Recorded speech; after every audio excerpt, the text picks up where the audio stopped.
أحبك يا الله في الفقر والغنى، أحبك يا الله في اليسر والعسر، أحبك يا الله في الفقر والغنى، أحبك يا الله في اليسر والعسر، أحبك في دقات قلبي وأنسه، فحبك زاد الروح في سائر العالم.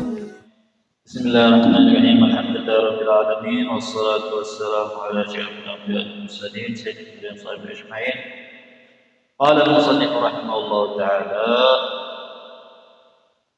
ودام النفع بعلوم الدارين رضي الله عنه وعنكم. وقال رضي الله عنه: صلاة التراويح 20 ركعة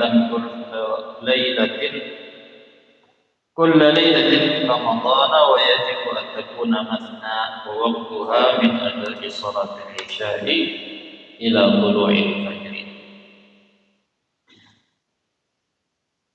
Bermula dari salat tarawih, kelanjutan atau melanjutkan dari pembahasan sembahyang sunnah sesuai urutan keutamaannya, dan sudah kita bahas dahulu bahwa salat sunnah yang paling baik itu salat sunnah yang paling banyak pahalanya itu adalah sembahyang salat Idul Fitri, Idul Adha, salat raya, lalu ada salat istisqa dan salat gerhana, lalu ada salat rawatib, qabliyah, ba'diyah, lalu kemudian salat witir, lalu kemudian artinya datang di urutan sekian berapa salat tarawih.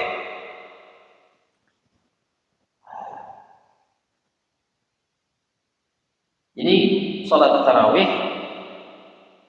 sudah biasa dan diketahui orang banyak, tapi kita perlu maklumat. Kita membahas sembahyang tarawih, bagian-bagian yang berkaitan lawan hakikatnya sembahyang tarawih dari segi ibadah kepada Allah. Kita tahu berataan sembahyang tarawih itu diadakan di malam-malam bulan Ramadan dan diadakan 20 rakaat setiap malam di bulan Ramadan, dan diwajibkan sembahyangnya itu tiap 2 rakaat 1 kali salam, artinya kada boleh 4 rakaat 1 kali salam. Walaupun di Indonesia ini ada yang melaksanakan itu, kita ada tahu. Dan waktunya dimulai dari selesai salat isya sampai subuh. Itu nanti lumrah diketahui. Nah, jadi sembahyang tarawih pertama tentang sejarahnya lawan zaman wahyu ini pelaksanaannya. Pada ketika puasa diwajibkan atas umat Islam, atas umat Nabi Muhammad, waktu itu asal mulanya terlaksana salat tarawih itu ketika pada malam pertama Nabi keluar rumah ke masjid, lalu sahabat melihat umbatai sembahyang di belakang sini. Malam kedua Nabi keluar rumah ke masjid, umpat pulang sahabat ke imam kawan sini. Malam ketiga, malam keempat Nabi kada mau turun lagi, sampai isuknya subuh hanyar turun ke masjid. Sahabat bertakun, kenapa pian kada turun? Jar Nabi, aku tahu aja ikam menghadani aku, dan aku sengaja pada turun karena aku khawatir kalau aku tiap malam turun dan tiap malam kalian sholat tarawih di belakang aku berjamaah, takutnya kena turun ayat atau turun perintah wahyu dari Allah Ta'ala menyuruh supaya sholat tarawih wajib berjamaah. Takutan kalau bina sholat tarawih diwajibkan Allah Ta'ala, dan takutan kalau bina sholat tarawih ini diwajibkan berjamaah, maka itu menjadi beban atas umat Nabi. Ya, dan itu sudah kebiasaan Nabi kayak itu, selalu menghindar. Perilaku itu selalu menghindar, terlalu menekan kepada sahabat, terlalu rancak menyuruh sahabat menggawi suatu ibadah yang sunnah. Takutan kalau karena Nabi kerencakan menyuruh, mengajak, menganjurkan, membawa mengimbau, tiba-tiba turun wahyu wajib ya. Karena Allah Ta'ala itu, jar Sayyidah Aisyah, lakas benar Allah Ta'ala itu mengikuti kehendak Nabi Muhammad. Ketika Nabi Muhammad hendak benar mau melihat sahabat menggawi suatu ibadah yang sunnah itu disiplin rutin dan mengajak terus, Tuhan mengambilkan hati aja lalu Tuhan wajib banget ya. Ini Nabi Muhammad ini paham. Nabi Muhammad sudah sama juga tadi kayak siwak. Nabi cakap aku ada takutan Tuhan mewajibkan atas kalian bersiwak sebelum sembahyang, jadi rukun sembahyang. Aku senantiasa suruh terus setiap kali sembahyang, aku suruh bersiwak. Tapi Tuhan Nabi Muhammad kadang membebani dan khawatir kalau kita diwajibkan. Yang diwajibkan sudah kita habis kok siwak di warung, di toko, di mana-mana, di pabrik. Yang alihan juga kita mendapat.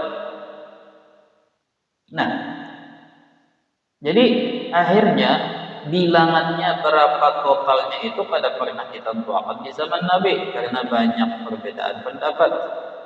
Ada yang madahkan Nabi 20, ada yang madahkan riwayat hadis yang kuat dari Sayyidah Aisyah madahkan tarawih itu 8, 11, 8-nya tarawih, 3 rakaatnya witir. Riwayat Sayyidah Aisyah yang dimana Sayyidah Aisyah ini melihat Nabi sembahyang di rumah.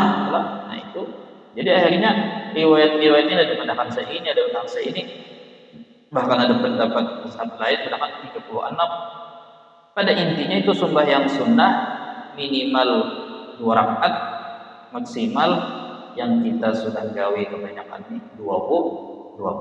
Nah, jadi riwayat melanjutkan sejarahnya nih. Dan ketika sudah Rasulullah, berarti apa tadi? Berarti di zaman Rasulullah pada pernah sembahyang tarawih itu berjamaah tiap malam. Kadang Nabi turun, kadang kada turun. Mun Nabi kada turun, pada-padanya sembahyang, ada nampak kelompok, ada sembahyang sorongan. Punya rasa hendak melawas, mengajinya melawas juga ini sembahyang sorongan. Ada hendak orang banyak, tempat orang banyak. Sampai masanya Umar bin Khattab jadi khalifah, lalu saya turun ke masjid melihat itu masing-masing sembahyang. Malam kedua melihat Umar bin Khattab kayak itu pulang, akhirnya sini kada nyaman hati, dan sini daripada inya turunan berataan di masjid tapi sembahyang bina masing-masing itu baik dicari apa satu imam sembahyang berataan satu jamaah, lalu menyuruh sahabat Ubay bin Ka'ab ahli Quran, ahli fikih untuk mengimami.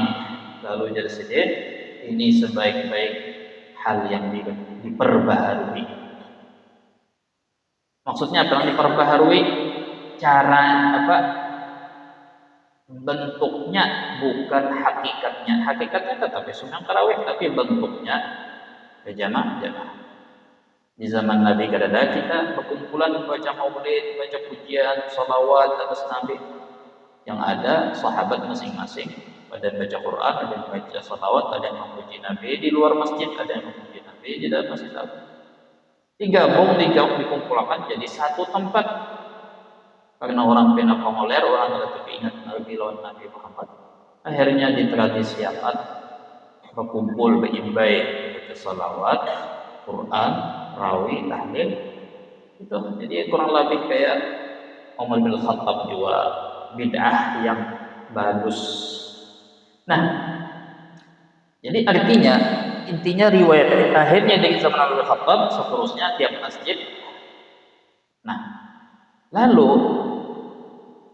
sampai sekarang ini ya Pak, di berbagai negara itu nah kita lihat ada yang sembahyang 20 rakaat, ada yang sembahyang masjid-masjid Muhammadiyah tadi 4 rakaat. Rasa-rasanya 4 rakaat 1 kali salam, rasa-rasanya 8 rakaat tarawih, 3 rakaat witir. Tapi berdirinya nang lawas, diamnya nang lawas. Lalu di Arab Saudi 5 juga ini. Artinya 10 tarawih. Nah, jadi ada 8, ada 10. 3 witir rasanya atau 8 kah? Tapi 2 rakaat, 2 rakaat. Ada nang 4, 2 rakaat, 2 rakaat, 2 rakaat, 2 rakaat. 3 witir rasanya jadi 11. Dahulu Mekah Madinah ini 20 juga sama kayak kita, tapi imamnya berganti. Jadi tetap 20 tarawih, tapi imamnya tiap 5 kali sembahyang 1 imam, 5 kali sembahyang 1 imam. Nah, wah ini sudah 5 aja.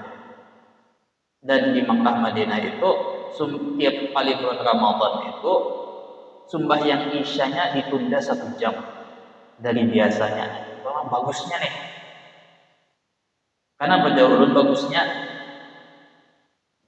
Pertama, secara sunnah, ini kita udah tahu sunnah sebetulnya sembahyang tarawih itu dimolorakan sedikit. Bahkan di kitab Imdad disebut, kitab fikih itu bahwa sembahyang tarawih di awal waktu itu sembahyang orang pengoler. Lihat aja kebanyakan orang nantinya kada biasa dan kada hendak membiasa akan sembahyang tarawih jam 10 atau jam 11. Ini tuh kenapa hendak sembahyang cepat kalau tidak teguring ya. Mun teguring kada sembahyang lagi. Nah, itu deh.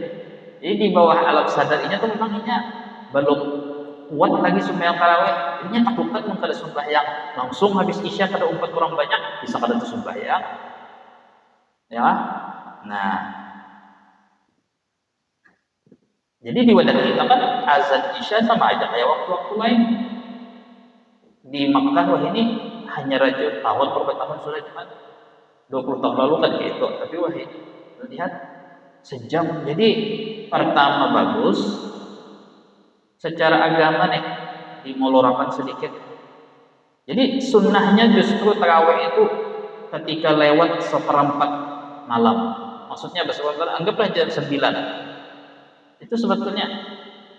Nah, jadi orang jadi kan di Makkah Madinah itu ketiganya 1 jam, yang mestinya jam 7 misalnya azan isya jam 8, jam 8 misalnya azan, misalnya jam 9-nya. Jadi pulang secara pulang keperluan orang banyak membantu juga. Membantu apa? Ya, hanya tuntung pembuka, habis sembahyang maghrib makan gencang kah, orang makan ganal kah, nasi apa misalnya nih, belum lagi hendak berasi, bersimpun, hendak mandi, ya lah. Jadi kita terburu-buru. Jadi kita tujuan pengajian ini membahas hal yang maklumat baru, pengetahuan baru supaya kita juga mandiri di dalam beragama itu mandiri. Kita harus empat orang banyak, kalau merasa berat. Ujung-ujungnya lamun kita harus ke 4 orang banyak, laos-laosan ya nang ketinggal tak ya nang 5 malam pertama aja ramai agar banyak macam-macamnya sudah acara ini acara itu. Nah, bagus ya nang di Hadramut tadi ditarik tiap jam ada sembahyang tarawih, bagus lagi itu. Kompak benar tuh satu kampung satu kota. Jam 8 masjid ini, jam 9 masjid itu, Jam 10 ada masjid yang lain pulang. Jadi kita hendak berbuka, habis berbuka hendak guring ya habis itu. Bangun jam 11 hendak sembahyang masjid manakah? Aman aja. Ada aja yang berjamaah. Jadi boleh dengan jam 9, 10 ada sampai jam 3 malam. Jadi tiap jam ada harus masjid bergantiannya. Jadi ada hendak sembahyang berapa masjid sampai 100 rakaat tarawih 20. Walhasil intinya walaupun buahnya lain daripada yang lain tapi sangat membantu. Orang lain-lain kan ada kesibukannya. Nah, jadi ada salah jualan kita di adat di wadah kita ini kan ada salah jualan habis untuk membuka seadanya. Ya, dan sebagian di wadah kita kadang mau makan barat kecuali habis tuntung sunat tarawih aja. Bagus jual lah. Maghrib makan seadanya, melihat mati hancap-hancapnya lagi isya. Habis isya hancap-hancapnya sunat tarawih. Habis itu hanyar balik ke rumah hanyar perjalanan dua lagi ini cari pentol kah dicocok es kah gitu kah ya lapar jar parungnya naik lapar duduk berdiri haus pulang. Nah, tapi pada dasarnya itu tadi adat yang berlaku itu bagus saja, tapi jangan sampai karena kita kada cocok lawan keadaan kita lalu tertinggal yang alangkah baiknya digawe sayang benar ditinggal. Ya, itu tadi tujuan kita menuntut ilmu ini justru supaya kita tuh mandiri. Jangan mandiri di dalam ekonomi aja, mandiri di dalam kehidupan aja, mandiri dunia aja, tapi mandiri urusan akhirat. Artinya mandiri urusan akhirat, artinya kayak apa bagusnya supaya kita sembahyang tuh hati tenang, tuntung buyur, buangi pikiran yang maulah kita sembahyang pada khusyuk, tuntung akal kalau hadir sembahyang itu sunnahnya gitu. Sehingga ketika ada masjid yang mengawal, ada masjid, kita bisa sembahyang sorongan. Makanya ulama khilaf, lebih baik sembahyang orang banyak tapi kada khusyuk kah atau sembahyang sorongan khusyuk? Ada yang mengatakan lebih baik sembahyang, namun kita sembahyang sorongan lebih khusyuk, lebih baik sembahyang sorongan. Ada yang gitu ya. Umumnya kan sembahyang berjamaah lebih khusyuk daripada sorongan umumnya. Tapi bagi orang yang ahli ibadah atau orang alim yang ahli ibadah, sebetulnya lebih cocok sembahyang sorongan. Ini kalau mengaji, berjamaah, santai, menumpat orang banyak nang sembahyang langgar masih orang banyak ini kan, ini pastinya teraju sedikit. Sedangkan orang yang patuh beribadah berhak baca. Nah, jadi ketika kalian sembahyang sorongan, jangan mengira bahwa kalah aku pahala. Jangan kecil hati, minder merasa kalah. Ada justru nilainya itu di dalam khusyuknya itu sendiri. Ya kan? Nah,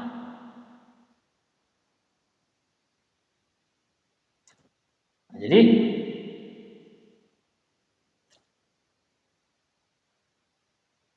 orang afdalnya kayak itu. Jadi lamun makanya ini kan agak baik berkaitan lawan masalah tasawuf juga. Berkaitan lawan masalah ikhlas. Seringkali ibadah yang dikerjakan umat orang banyak lebih banyak nafsunya dibandingkan kita beribadah sorongan. Kenapa? Karena kita beribadah dengan orang banyak. Ini pertama rami, kedua apa tadi? Ada sisi sedikit banyaknya ada sisi dilihat orang, senang dilihat orang, ya Pak. Dikit banyaknya tak, ya Pak. Ketiga ada sisi pula, ya, ibaratnya apa? Sisi keikhlasan dalam artian semangatnya. Kalau orang banyak semangat, kalau sedikit. Artinya kita sadar pada sadar suka kada suka, tujuan dia daripada kita diberi Allah Ta'ala tempo hidup di dunia ini, tujuan kita daripada menuntut ilmu dan membenahi hubungan kita dengan Allah Ta'ala ini apa? Melatih, menyempurnakan ikhlas di dunia nih. Apa tujuan kita hidup di dunia? Sebetulnya tiada mencipta jin dan manusia kecuali menyembah Allah. Nah, menyempurnakan ibadah. Jadi kita ini berapa umur yang sisa, waktu, fasilitas yang ada, sebetulnya tujuannya adalah supaya menggunakan itu untuk menyempurnakan ibadah. Sehari, sebulan, setahun, umur berapa sudah, sebetulnya itu. Dikit banyaknya kita disuruh melatih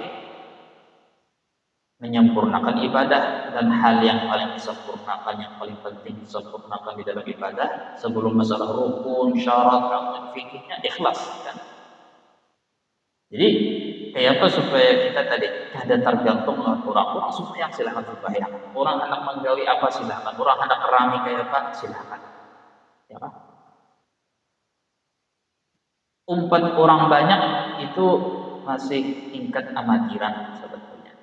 Apa arti maksud turun tingkat amatiran? Berarti orang langsung jamaah berarti amatiran lah. Lebih baik sumpah yang solongan lah. Lebih baik sebenarnya jamaah. Maksud turun itu apa? Orang nak ada kau beribadah kecuali orang banyak.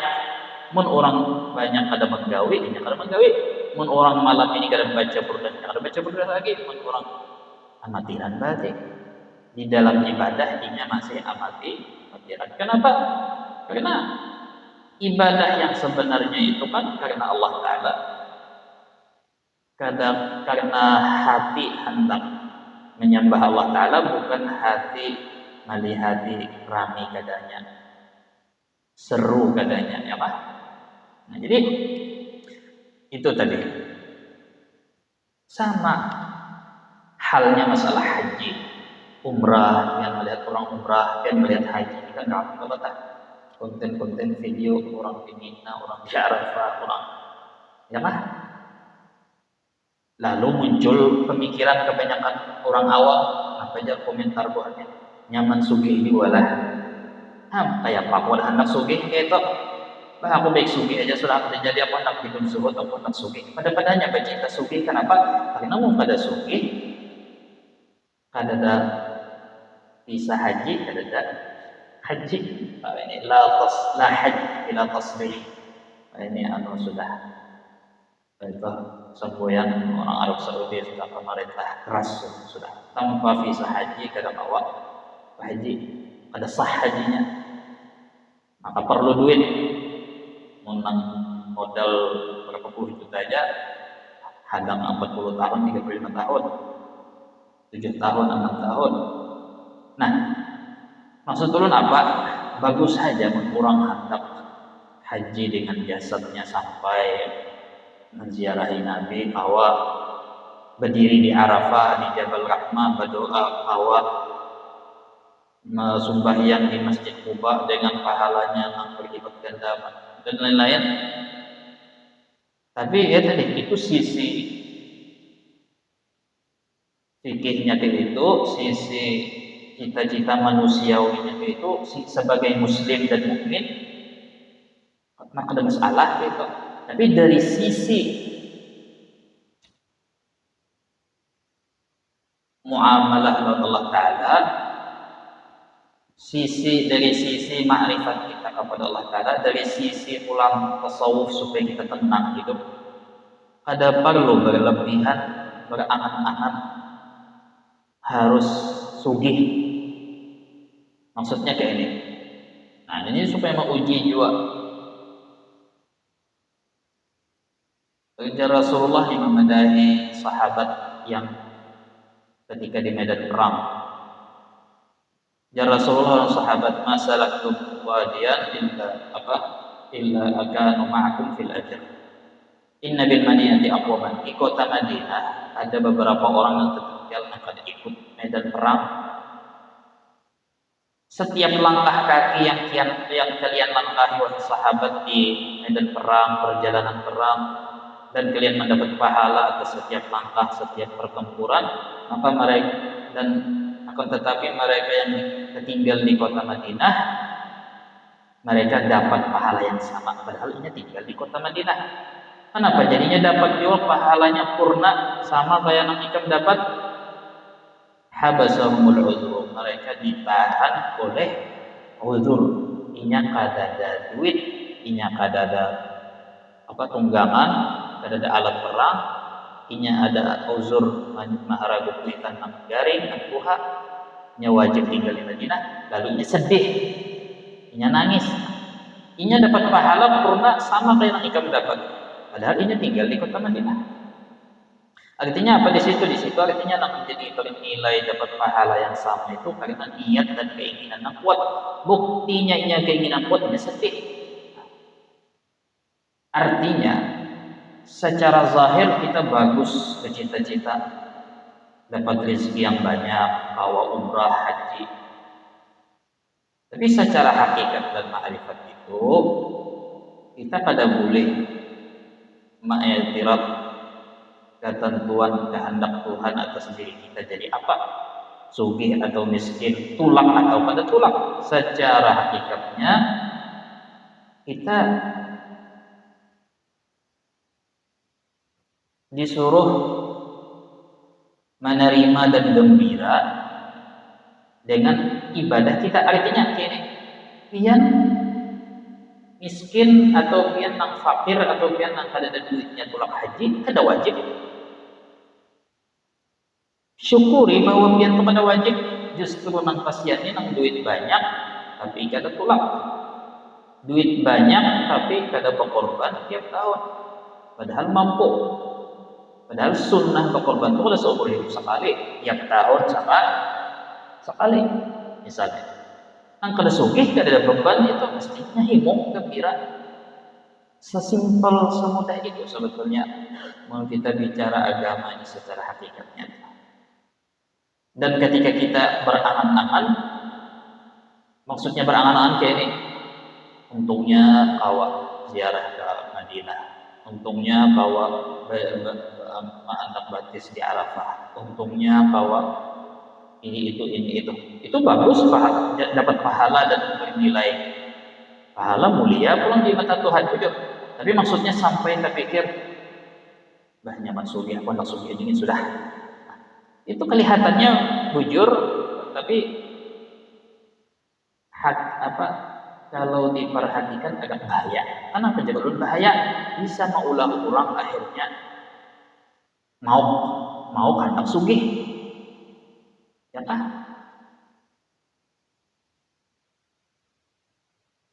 Padahal ngakunya ini hendak sugih karena ibadah, tapi jalan untuk beribadah kan luas. Kenapa ini harus sugih? Recon apa? Perlu dikoreksi ulang, jelas. Artinya ibadah yang mudah mundasar bujur niatnya hendak tulak haji itu supaya dapat pahala. Sedangkan dapat pahala itu nang pahala nang ganal-ganal gitu banyak. Kenapa? Tapi kenyataannya koler ibadah. Orang kini perlu diragukan. Inya tulak haji karena berharap pahala. Berarti apa? Nantinya harap apa? Berarti nantinya harap berarti hendak kayak orang. Kan inya kancak orang berpandang gitu. Bagusnya rumah orang, nyamannya kayak orang, ya kah? Jadi, nah ini orang yang memusingakan nang sunnah, mengabaikan nang wajib, itu tanda ketiadaan ikhlas. Orang ini sebetulnya tidak ikhlas. Misalnya orang supaya kita paham. Jar Nabi siapa yang sesudah sholat subuh inya berwirid sampai timbul matahari, lalu timbul matahari inya sholat sunnah isyraq 2 rakaat. Inya berpandar kada, beralih dari tempat kada, berpandar kada, etikaf saja sesudah sholat subuh berjamaah sampai maka ajar Rasulullah inya mendapatkan hajjah tamah, inya dapat haji yang sempurna. Nah, andai kata nih, yalah Kanjeng Nabi dapat pahala yang sempurna. Pertanyaannya, iya tahu bahwa fadilah itu tapi kada mau menggawi dan boleh menggawi. Tapi harus pulang ke medan Arafah situ supaya dapat haji yang sempurna tadi. Kira-kira kenapa? Nah, yalah. Ketika misalnya tadi sembahyang sunnah qabliyah ba'diyah nih, witir nih, jauh lebih afdal pahalanya daripada sembahyang tarawih. Lalu malam-malam Ramadan, ini menghadangi sembahyang tarawih, menghadangi imamnya lagi sembahyang ba'diyah isya. Ini kan hadang sembahyang ba'diyah isyanya, hadang sembahyang tarawih aja. Ada apa? Pertama mungkin bisa juga jahil, kada tahu lah, dikiranya tarawih dan terbaik. Tapi ngomongnya tahu tetap kada tergerak hatinya, ada semangat hatinya sembahyang qabliyah ba'diyah, lebih tergerak hatinya sembahyang tarawih. Ada apa? Berarti kita masih ikutan orang banyak. Ibadah kita ini masih ikutan orang banyak, bukan ibadah kita ini berdasarkan Quran dan hadis, bukan karena ajakan Rasulullah. Ya kan? Karena itu tadi, karena apa kita lihat digawi oleh orang banyak, itu mendoktrin kita bahwa itu pahalanya lebih banyak. Padahal yang digawi oleh orang banyak belum tentu pahalanya lebih banyak daripada orang populer menggawi. Jadi ini banyak ini ya, tujuan ulama maksudnya hanya memberi beberapa contoh supaya kita itu tahu hakikat daripada ibadah itu apa. Kita tambahin penjelasannya di kitab Hikam ya. Kitab fikihnya kita tutup dulu. Wallahu ta'ala. Bismillahirrahmanirrahim. Alhamdulillahirabbil alamin wassalatu wassalamu ala asyrofil mursalin sayyidina Muhammad wa ala alihi ajma'in. Qala al-musannif rahimahullahu ta'ala al-aqwanu thabitatun bi itsbatih mamhuwatun bi ahadiyati dzatih. Hikmah Ibnu Athaillah As-Sakandari nang 138. Sesungguhnya al-aqwan alam semesta ini ditetapkan dengan ketetapan Allah Ta'ala. Artinya mewujudnya itu, sifat wujudnya itu dengan aliran wujudnya Allah Ta'ala. Dan mamhuwatun bi ahadiyati dzatih, dan terhapuskan artinya tertiadakan dengan sifat wahdaniyah maha esanya zat Allah Ta'ala. Apa maksudnya? Ini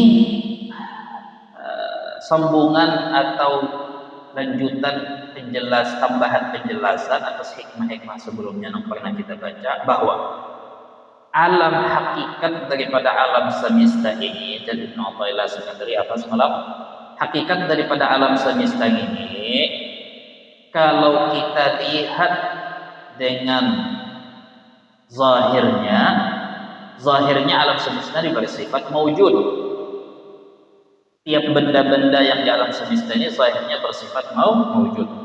Tapi pada hakikatnya bahwa wujudnya, keberadaannya alam semesta ini adalah aliran atau kita imbas dari wujudnya Allah Ta'ala. Bukan wujud berdiri dengan sendiri, tapi berdiri dengan wujudnya Allah Ta'ala. Namun itu adalah jadi kalau kita melihat di alam semesta ini, maksudnya dengan mata kepala kita, maka kalau kita fokus kerancakan siang malam, kita melihati alam semesta dan melihati manusia, melihati ya tadi orang tulakan, orang kulikan, orang kawinan, orang ampihan, orang baranak, orang kematian. Hanya melihat hal ehwal alam semesta ini dengan mata kepala kita, maka kita akan terhijab dengan melihat kenyataan yang dibahas Ibnu Athaillah ini. Tapi kalau kita melihatnya dengan mata hati kita, maka yang akan kita lihat bahwa semua alam semesta ini adalah mewujudah, terwujud dengan wujudnya Allah Ta'ala, dan semuanya menampakkan kekuasaan, wujud, dan sifat Allah Ta'ala. Semuanya adalah ulahan Tuhan, gawian Tuhan, ciptaan Tuhan. Kita bepandir bagarap berdiam sumbahyang, ini adalah ciptaan Allah Ta'ala. Itu yang kita lihat adalah. Lalu ketika kita keseringan melihat dengan mata kepala kita, maka itulah itu menyebabkan itu menyebabkan kita terhijab. Buktinya kita terhijab, kita tidak lagi ingat Tuhan. Maksudnya kita ada lagi ingat Tuhan, semua kegiatan kita, aktivitas kita, ibadah kita, ya kayak contoh tadi, ibadah kita tak lagi yang dilihat itu adalah Tuhan. Di situ akhirnya sulit ma'amalakan ikhlas, sulit menanamkan sifat ikhlas. Nah, ini berkaitan sama tadi. Mustahil manusia yang hanya bisa melihat dunia ini dengan mata kepalanya, sedangkan mata hatinya buta, entah kada tahu atau tahu tapi kada ingat, atau ingat tapi setumat-tumat saja. Orang yang 3 golongan ini kada tahu, yang memang kada tahu apa mengaji kayak ini, atau tahu karena mengaji tapi kada ingat. Kenapa kada ingat? Karena lebih banyaknya terkumpul mendengar, melihat, menonton yang kada baik ini. Atau ingat tapi jarang juga. Nah, 3 ini rentan sulit untuk mencapai ibadah yang sesuai kehendak Tuhan, ikhlas dan sebagainya. Ya kah? Ya tadi. Tanpa inya sadar tuh inya, tanpa sadar inya, sehingga gampang sedih, gampang iri, gampang dan kita. Nah, yang inya lihat itu selalu nang inya jadikan patokan itu zahir daripada segala sesuatu. Yang ngarannya dapat pahala haji hanya nang kawa, naik pesawat pulang ke situ. Yang kawa ini hanya nang kawa ini, nang kawa dapat ini, masuk surga hanya nang ini, hanya tertipu dengan fisik dan zawahir, nang zahir.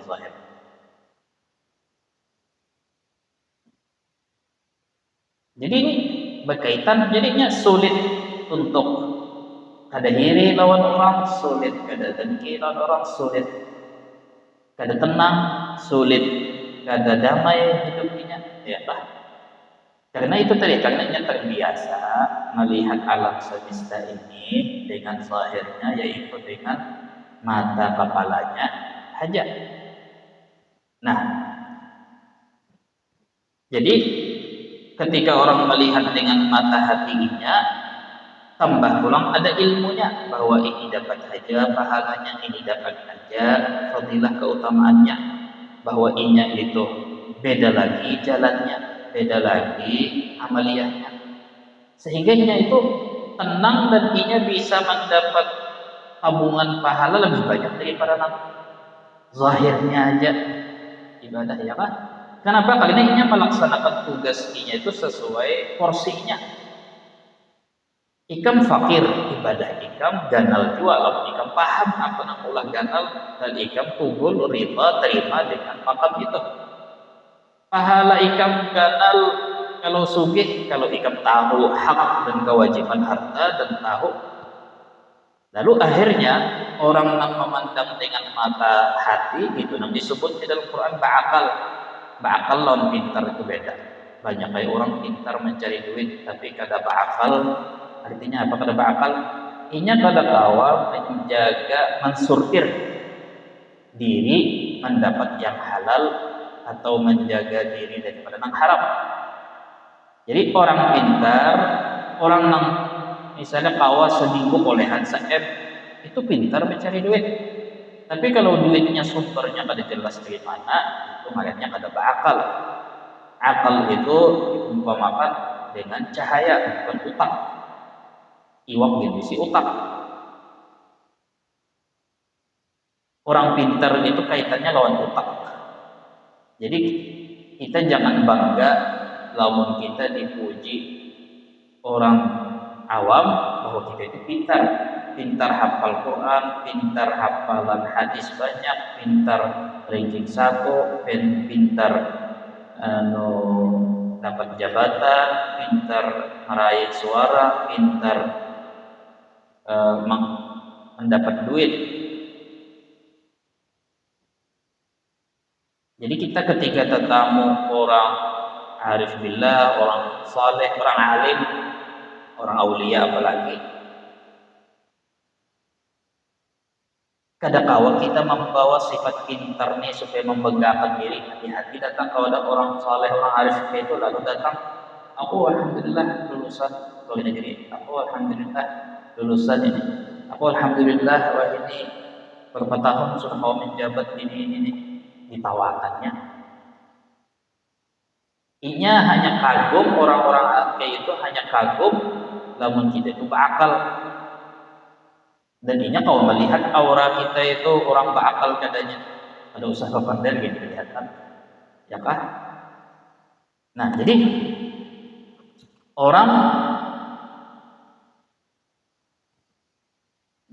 kita jangan terkecoh. Namun ada kena di dalam kitab tasawuf menyebut mereka adalah orang-orang pintar, yang dimaksud dengan pintar itu adalah akal kalau istilah orang tasawuf. Nah, jadi kepintaran itu, kecerdasan, kepintaran itu urusannya adalah otak. Tapi ketika orang pintar inya ada tahan melawan hawa nafsuinya. Hawa nafsuinya mendorong supaya inya mencari syubhat di akar bapak haramkah? Berarti inya belum berakal. Akal itu lawannya bukan bodoh, akal itu lawannya hawa nafsu. Jadi ketika inya hawa melawan hawa nafsu, menahan diri, berarti orangnya berakal. Ya lah.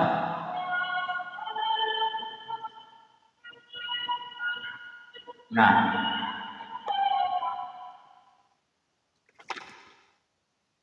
jadi kita jangan jadi kita itu jangan bangga ketika itu pintar, tapi kita perlu bersyukur ketika kita itu diberi Allah Ta'ala akal. Nah, akal ini perlu diisi dengan ilmu agama, pengetahuan apa ini? Hanya ini kalau mensurjir pulang, hanya kalau ini menimbang-nimbang. Nah, jadi ketika kebanyakan masyarakat awam sedih atau iri, sedih, sakit hati, inya kalau mengontrol, mengendalikan diri, menimbang-nimbang, mengendalikan diri, hidupnya tenang.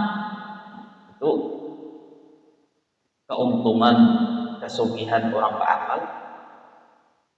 Jadi ketika ini berakal, ini paling beruntung tadi. Sugih duit banyak tapi kada berakal, kasihan juga. Biar kelihatannya di bidang agama juga hafalan banyak, nilainya tinggi, tapi inya kada berakal, inya pintar aja. Tapi di mata Tuhan kada nilainya sama aja jual orang yang mengumpulkan harta, tapi sama-sama pintar. Ini pintar menghafal kitab-kitab matan-matan agama, ini pintar mencari duit, sama-sama pintar. Sama tetap aja di mata Tuhan kada ada nilainya. Nah, jadi kesimpulan daripada hikmah Ibnu Athaillah Iskandari itu bahwa Jalsidin sepanjang tahun macam-macam pola kita lihat, melihat orang mengejar dunia kita hiri, melihat orang menggawi ibadah, bahwa bersedekah, berkorban, umrah, haji kita bahiri dan bersedih juga sama aja berarti. Tapi ini masalahnya bukan masalah aku ini kan termasuk iri karena akhirat, tidak, tetap termasuk iri karena dunia. Melihat orang lalu hati kayak apa, sehingga karena inya salah paham. Mungkin itu aku jadi orang sugi hanya kawa gampang dikit masuk surga sugi. Akhirnya meninggalkan profesinya yang sebetulnya itu bagus, sudah itu cocok, itu pilihan Tuhan. Apakah profesinya gawiannya yang sudah dipilihkan Tuhan, tapi inya ma'alih mulai sudah kiblatnya itu tujuan nawaitunya tuh hendak sugih. Apakah gawiannya, apakah bidangnya, jurusannya nawaitunya supaya sugih? 1000% sudah inya mengejar dunia, walaupun umbah sugih inya tulak haji, kawa berkorban, kawa ya kan? Karena pada dasarnya, pada akhirnya semua ibadah tergantung di niat tadi. Jadi kadang inya meninggalkan lebih ganal, mengejar yang halus, itu pun yang halus itu ada nilai pahalanya, bukan ada nilai pahalanya kan? Nah jadi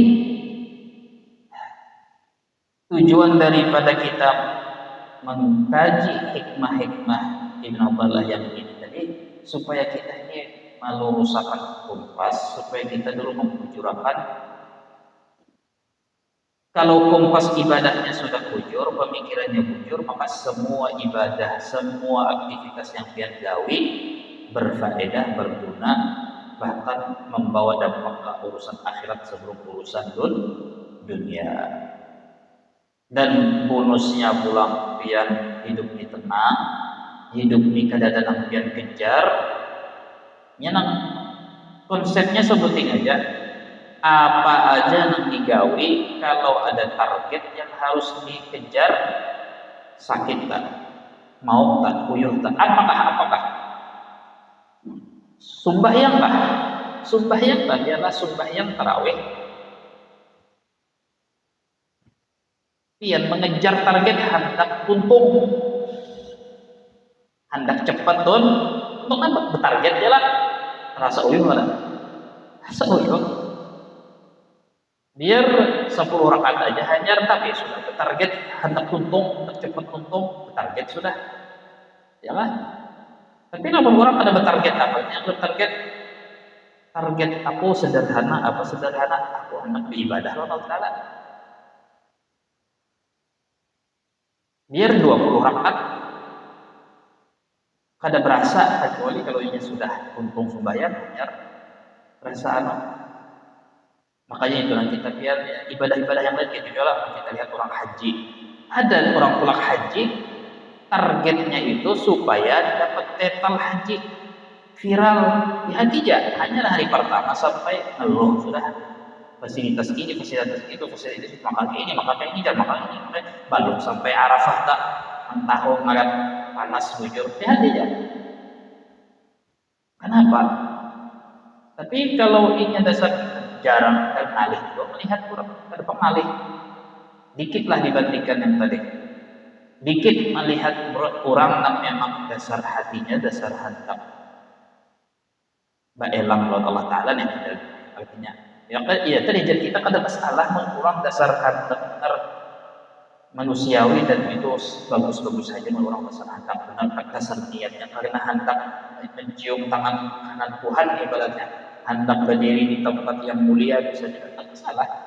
Di hati orang itu memang dasar niatnya ibadah, niatnya ini lagi fokus nih, targetnya sederhana, yaitu targetnya ibadah. Lihat aja panas kapanya ketawa aja ya kah, syukur diberi ingatnya, diberi seadanya makanan apa ingatnya, masih untung masih banyak nak ada tulang, ada kawat tulang ya, sampai tuntungnya balik dari Mina nya ke jalan berapa kilo, ketawa aja, buat polisi menawai ketawa aja. Yang lah itu juga sembahyang, zakat, itu kegiatan pegawai di pasar, berjualan di pasar, ya gitu. Karena pada dasarnya memang sudah inya kada ada target. Jadinya kada ada tekanan batin disebabkan kada ada target yang harus dicapai. Artinya apa? Orang yang ikhlas jiwa ada juga bisa target, tapi targetnya sederhana. Iya, nang diistilahkan orang itu bisa target orang-orang alif billah, orang aulia, orang apalagi para nabi. Kada ada bisa target, maksudnya kada ada bisa target duniawi. Ini targetnya satu dan sederhana, mudah, yaitu yang penting inya beribadah. Inya statusnya dalam keadaan beribadah kepada Allah Ta'ala itu mudah. Yalah, apa aja yang pian gawe, kalau niatnya karena Allah Ta'ala itu sudah jadi ibadah. Kalau memang dasar niatnya situ, maka tanda-tandanya inya itu ringan, tenang. Sehingga fa aina ma tuwallu fa thamma wajhullah. Apa yang dihadapi, apa yang dihadapi para seseorang menghadapi Allah Ta'ala. Ada harus menghadap kiblat lagi, hanya Allah Ta'ala berkurung di dalam kiblat, karena di dalam Ka'bah itu kan. Jadinya selalu merasa diliputi, ditumpangi oleh Allah Ta'ala. Karena hakikatnya tadi alam semesta ini segala hal ehwal yang mewujud itu diwujudkan dengan wujudnya Allah Ta'ala, dan semuanya itu bersifat adam jika dibandingkan dengan keesaan wahdaniyah Allah Ta'ala. Hanya wujudnya Allah Ta'ala yang bersifat wahdaniyah, zatnya yang bersifat wahdaniyah. Kemudian berkaitan nih pulang ketika orang akalnya hidup, cahaya akalnya tarang, lebih tarang daripada mata kepalanya. Artinya lebih banyak ingat inya lawan Tuhan, inya hidup di dunia ini lebih banyak ingat Tuhan daripada lupa, lebih berakal daripada kadang. Apa di mana pulang pengaruhnya? Ya, pengaruhnya di hikmah yang setelahnya pulang. Pengaruhnya pulang di masalah yang tadi kan pengaruhnya masalah ketenangan, keikhlasan. Ini pulang pengaruhnya di dalam pandangan orang lain terhadap kita. Jadi Ibnu Athaillah, "An-nas yamdahunaka lima yadhunnunahu fik, fakun anta dhamman li nafsik." Hikmah yang 139. Manusia itu memuji ikam karena apa yang mereka sangka baik terhadap ikam, karena melihat zahir ikam. Fakun anta dhamman, maka jadilah engkau itu selalu mencela bagi diri ikam karena apa yang ikam ketahui dengan yakin dari kebatinan atau yang tersembunyi di dalam diri ikam. Maksudnya, orang yang kita bicarakan barusan, orang berakal, lain yang pintar ialah orang berakal alias orang beriman. Ciri-ciri bahwa kita itu beriman, ciri-ciri bahwa kita berakal, ketika manusia memuji kita karena apa yang mereka lihat dari zahir kita, senantiasa kita bereaksi dengan cara di dalam hati kita mencela diri kita, karena kita lebih yakin dan lebih tahu apa yang sebenarnya ada di diri kita yang tersembunyi atas orang lain. Nah, ini berkaitan adalah artinya di antaranya pengaruhnya orang berakal beriman itu inya kada ampungan atau kada terpengaruh, kada berubah pendiriannya dengan pujian orang lain. Nah, contoh ini kan sebaliknya pulang tadi kita melihat orang tolak beribadah, haji, sembahyang, ya lah. Ini sebaliknya kita nak sembahyang tarawih, kita nak beribadah haji. Yang tadi kita miskin melihat orang sugih. Ini sebaliknya pulanglah kita sugih dilihat orang miskin, lalu orang miskin memuji kita, untungnya pian umrah tiap tahun, untungnya pian haji. Nah, ini pulang memang haji nih, jangan bungul-bungul benar. Nah, iya daripada Ibnu Athaillah, tanda bahwa kita itu beriman, berakal, hajinya pulang bujur atau kita ini orang nang paham arti haji atau ya tadi bakal kita sadar ketika orang memuji kita karena zahirnya kan kita datang haji. Itu kan zahirnya kita pulang haji. Zahirnya kita tunggu sunat tarawih 200 rakaat pulang. Tarawih tarik Hadramaut situ.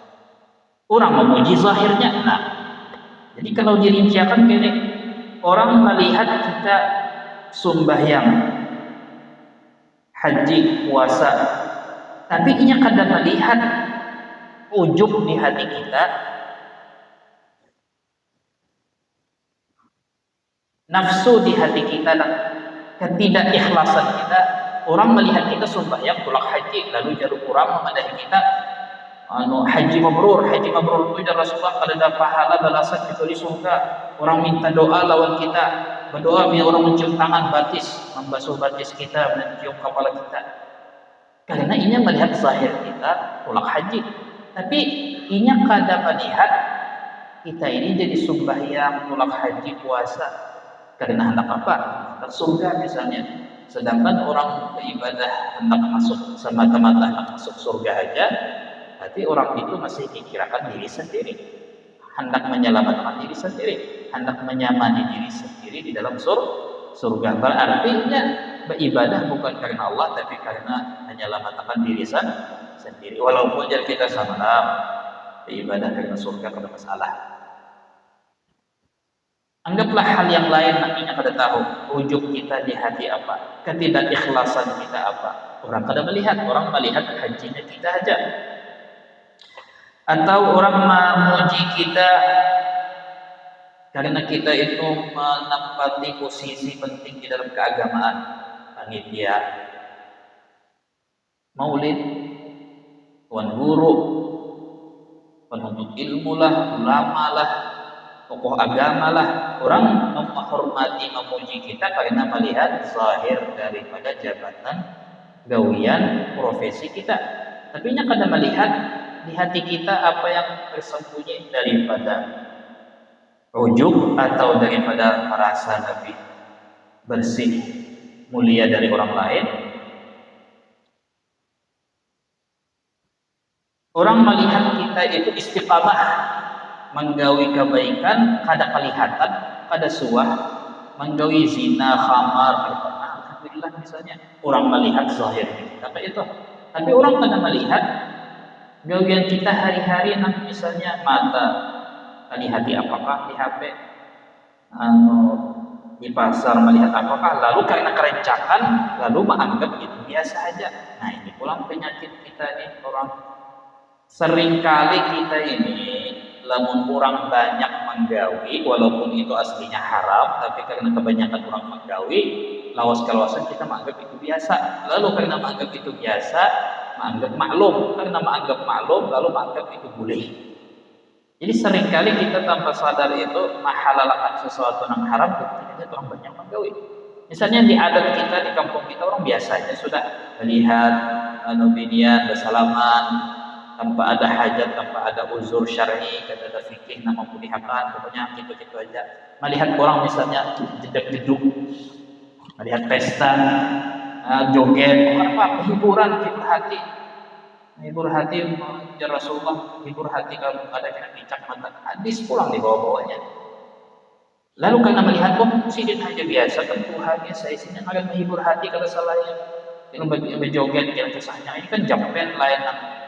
Ini pujian juga loh Nabi, pujian jampen ini pujian lain atau lalu gurunya kena sedikit kayak pina membencil jogetnya. Kenapa Pak ini hibur hati, hibur Rasulullah? Lalu dikira halal karena digawe orang banyak, apalagi namanya tokoh agama. Ya, Pak. Nah, maksud dulu itu apa? Seringkali orang memuji kita karena kita melihat kita itu hadir sembahyang berjamaah, hadir maulid, hadir apa, tapi ini kada melihat dan kada terlihati dosa-dosa kecil kita yang kadang kita aja kada sadar bahwa itu dosa karena gawian hari-hari sudah. Jalan matalah melihat apa-apa, telingalah, untunglah. Nah, jadi kadang ada orang lain kada melihat kita jadi kada terlihat. Nah, Lalu maksud Ibnu Athaillah ini yang perlu kita ingat ketika orang memuji kita karena apa yang mereka lihat dan mereka sangka baik, maka tanda bahwa kita beriman dan berakal, kitanya seketika itu juga di dalam hati mencela diri. Kenapa lo juga mau ya lawan orang? Pian benar ya kada tahu. Melihat pian benar ya ini supaya padahal kada tahu benar ya pian. Ulun ni ngancak aja sama kawin yang ini pakai sah pulang lawan orang. Dikira itu tawaduk, itu bukannya lawan tawaduk. Tuhan menyuruh tutup aib, Tuhan menyuruh lain kecuali memang ada hukum yang membolehkan kita buka aib karena kita takut fikir guru ulun pernah gawe ini kada bayar ini zakat ini apa tembusannya apa kayak cara mengkhata misalnya masih boleh. Tapi maksudnya pada secara umum ya apa tadi? Secara umum daman di nafsi itu mencela diri, maksudnya mencela diri di dalam hati. Cukup kita mencela diri di dalam hati ketika orang lain memuji zahir kita, sangka baik mereka atas apa yang melihat secara zahir kita, yang dimana manusia yang lain itu memuji kita atas nikmat anugerah Tuhan menutup aib kita. Maka kita semestinya sebagai orang beriman berakal mencela diri kita karena keyakinan kita tentang apa yang kita gawi secara batin yang kurang ada tahu. Jadi ini perbandingannya sangka baik kurang, jangan mengalahkan keyakinan diri sorong. Nah, sangka baik kurang lawan kita jangan sampai mengalahkan keyakinan kita tentang kita yakin sudah kelakuan kita itu kayak apa bahari wahini nampak nang orang pada tahu kita yakin. Kenapa jadi sampai terkecoh lawan sangka baik kurang nang itu hanya tertipu dengan zahir. Misalnya gini bang, misalnya nih pulang zahirnya dan hakikatnya perasa kita itu baik kan jadi apa tadi ingatakan kalau ada dosa-dosa kecil ikam ini banyak keburukan yang orang lain kada melihat dosa-dosa kecil, mata dosa, telinga dosa ini. Lalu kita pikir-pikir akan rasa-rasa kada datang. Misalnya misalnya kita ini termasuk orang yang zuhud iya wara, berjaga-jaga benar, urusan ibadah kita taat benar istiqamah dan urusan maksiat kita menjauhi benar dosa kecil dan dosa ganas. Lalu kita berpikir aku hendak kayak mencela diri nih, tapi apa yang aku cela? Rasa lurus-lurus saja kelakuanku nih. Rasa ingat-ingat tuh pada tak. Nah, maka jika ikam ada terpikir nang kayak itu, maka ingat akan bahwa itu adalah semata-mata kita tertipu. Kenapa tertipu?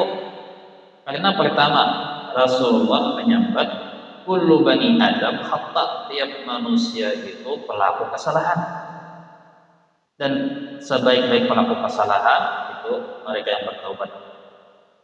Artinya apa? Tiap anak manusia itu pelaku kesalahan dan pendosa. Maksudnya selama ikam manusia, selama itu ikam pendosa. Hendak lepas dari dosa, ikam harus melepaskan diri dari status manusia jadi malaikat. Jadi selama berarti ukurannya apa? Ukurannya bukan apa yang kita tahu, kita kegawe apa. Ukurannya adalah kita manusia pada. Selama kita manusia, selama itu berarti kita khata, pelaku kesalahan. Cuman masalahnya kita ketika kita kada sadar kesalahan kita apa atau kelakuan kita apa, itu disebabkan apa? Bisa jadi karena kada ingat atau kada tahu. Contoh kada tahu ya kayak tadi. Contoh kayak tadi, kita mengira selama ini beribadah ikhlas. Sekali dipadahi gurunya nang ahli, sekali kita membaca kitab-kitab tasawuf yang membahas secara rinci tentang niat, tentang tujuan ibadah, oh ternyata terbongkar bahwa niat kita salah gitu. Ya kan? Jadi sering kali kita melihat orang Ya tadi, yang kayak kita bahas tadi, orang hanya terpukau dengan ibadah yang zahir, kada tahu bahwa ada dosa-dosa yang ikhlasnya kada dapat, niat tujuannya kada baik, apa ya tadi kayak tadi. Kenapa urusan wajib toler, urusan sunnah beriman? Kenapa ibadah yang nyata di hadapan mata ditinggal, ibadah nang nalih dicapai, berusaha berhimat memikirkan ya apa juga gunanya mun hendak dikarasi apa juga gunanya mun misalnya nih juga pada menerima panderan ini tetap pokoknya aku tetap harus melaksanakan supaya sempurna kayak harus apa gunanya yang karasi lamun niatnya salah. Nang kita bahas nih kan niatnya sudah rusak, sia-sia ibadahnya yang ada itu di baik mencari ibadah yang nyata biar tagawi itu tanpa ada tuntutan target macam-macam lalu ikhlas nyata diterima Tuhan. Jadi kadang orang tetap mengaras ketika kita adalah memadahi jika biar tulak biar tagawi tetap pada diterima Tuhan. Namun kayak ini caranya ayo baik sangka aja gue mudahan. Nah ini kan ketika yang memadahi kita nih kitabnya ada, ilmu patokannya ada, ukurannya ada, ya kah?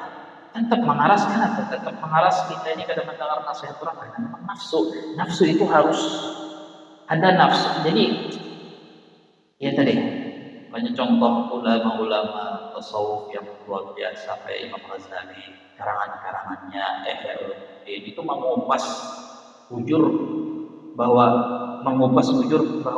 nah dari Imam Ghazali kita tahu kan niat kita ikhlas dan ikhlas ini caranya. Tapi orang banyak pada mengkaji masalah itu dan kada terbacai. Padahal justru karena kada terbacai dan pada mengkaji hal itu akhirnya beribadah kencang tapi tetap aja hati kusang. Maka bunyi ada bizikrillah tatma'innul qulub. Dengan ingat Tuhan hati tenang. Kenapa kada tadi tenang? Kenapa kayak orang tua menyasah nang kada perlu disasah beriman? Kenapa? Ya tadi ya kalian hanya melihat hal yang baik dan buruk itu dari zahir. Kada melihat hal yang tersembunyi. Ya kan? Jadi jar Allah Ta'ala fala tuzakku anfusakum, jangan kalian mensucikan diri kalian sendiri. Tuhan kadang menanti kita memuji diri, karena orang memuji diri bisa juga niatnya mengingatkan nikmat Tuhan, hendak menguyak nikmat Tuhan di atas dirinya. Ada apa? Makanya jadi fala tuzakku anfusakum, jangan mensucikan diri, maksudnya jangan berhimmat meyakinkan mensucikan diri. Artinya justru yang bagus itu menyalahkan diri. Aku pada ikhlas, aku pada khusyuk, aku pada sempurna melaksanakan itu lebih baik daripada membela diri. Itu dijarulun. Ada sekali ulun ketemu orang atau melihat antara yang alim nang memadahi nang jahil ini mengharas. Tapi aku ini pokoknya ulun hendak jadi dewan karena ulun hendak bermanfaat bagi orang banyak, itu aja jalannya. Ibadahi surat tapi itu ini niatnya buktinya kamu lamun ini ke ini lamun ini kata itu berikut sembahyang berarti sembahyang apa gunanya itu mana bermanfaat insyaallah itu sembahyang semuanya benar itu penting. Kalau apa kau digawi ininya mengaras. Kenapa mengaras? Ya nafsu. Kenapa nafsu? Ya karena jahil, karena jadi orang nanti itu tuh banyak ada aja salah anak pian gini bisa melawan kuitan. Nah itu beda, mestinya merasa pintar, pian bahaya kada suam mengolah dia jadi tahu kan paham lagi beda zamannya bahaya, ya kan? Lamun pian pada sesuai ilmunya juga ya Pak. Nah, jadi andai kata ada orang yang boleh merasa dirinya sudah tamat sempurna melaksanakan ibadahnya dan tamat melaksanakan sesuai perintah Tuhan dengan cara yang dikehendaki Tuhan, andai kata dan boleh mengaku dan merasa, maka itu adalah satu-satunya Nabi Muhammad. Dan Nabi Muhammad sendiri tiap hari meminta ampunan Allah Ta'ala 70 atau 100 kali, dan Allah Nabi Muhammad tidak pernah merasa dirinya aman, selamat, amat, tidak pernah. Artinya apa? Artinya ketika di hati merasa ada salah, rasa ada salah. Bahwa tiap kali ada was-was di hati, merasa diri ada salah, maka yakinilah bahwa itu sebetulnya tertipu. Cuman ikam benar kada suatu tamu lawan orang yang memadahi, membidik, yang faham masalah itu. Coba tetamui antara dua jam, mau ada ikam sarik tersinggung, atau menerima, mudahan kalau menerima mau menerima itu ya. Banyak orang sarik berusaha kalau orang, padahal orang takut bujur kada ikam tuh beribadah kayak ini bujur, apa gunanya jadi guru berusaha ajar orang. Dan yang namanya tuan guru juga kada maunya mencep kurang lamun orang kada minta. Sama kayak buat dokter juga spesialis. Nya kada harapkan bepander bebuih-buih menunjuk lawan orang. Jika bisa penyakit ini itu mau, kecuali orang datang ke takut. Kalaupun inya menyampaikan ilmunya, ilmu bedahnya nih, ilmu bedahnya itu tentang orang banyak, itu hanya secara umum. Kada mau menyambat ikam meriak, ikam kada mau, itu nyata kada boleh itu, ya kan? Jadi itu kan, jadi jika misalnya kita orang kada dapat takut, orang kada dapat minta, tiba-tiba kita bisa-bisa itu namanya kada boleh, itu mencampuri, memasuki zona yang kada boleh dimasuki. Nah, justru kita melihat perkataan orang itu harus dengan baik sangka.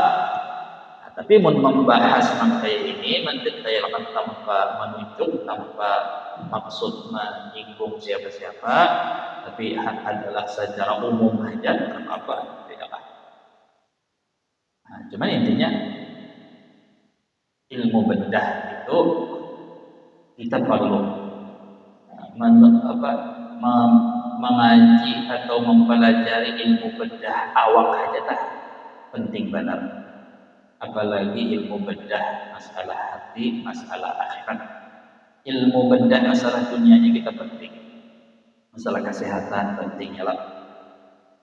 Karena kita tanpa mengaji, tanpa bertahun ahlinya pasti mengira-ngira kayak mulut nih, mengira-ngira aja sakit batis kena ini, mengira-ngira kau aja di mulut tapi soalnya di mulut tapi mungkin masuk angin, mungkin bengkak, mungkin beku darahnya, mungkin ini sekali dibawa oleh spesialis di luar daripada ini, itu pun belum tentu seorang percaya melihat, belum tentu percaya.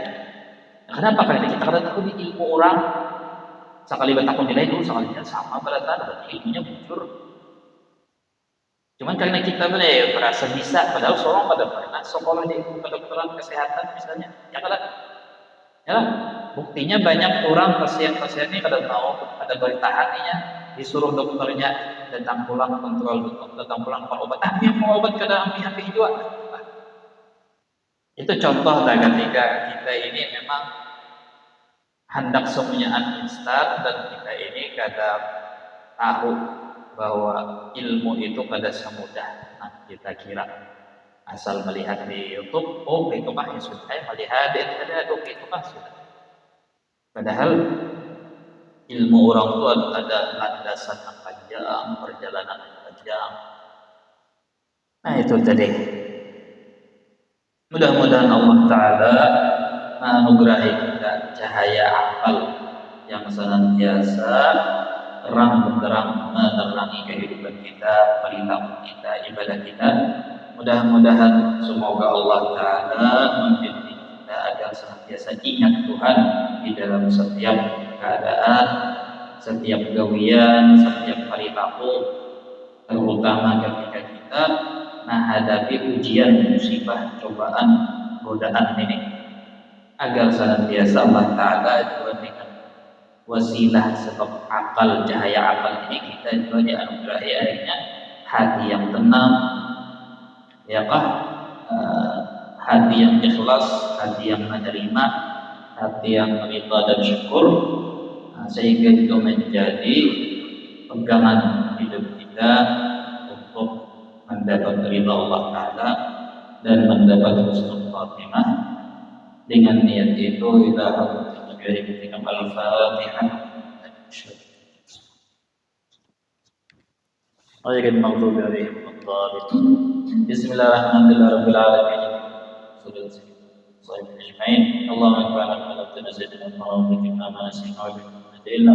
اللهم صل على محمد من الذكر كما نرى وارحم انت خير الراحمين. يا ربي بالمصطفى بلغ مقاصدنا واغفر لنا خطايا واسع الكرم. يا ربي بالمصطفى بلغ مقاصدنا واغفر لنا خطايا واسع الكرم. يا ربي بالمصطفى واغفر لنا واسع الكرم. تقبل الله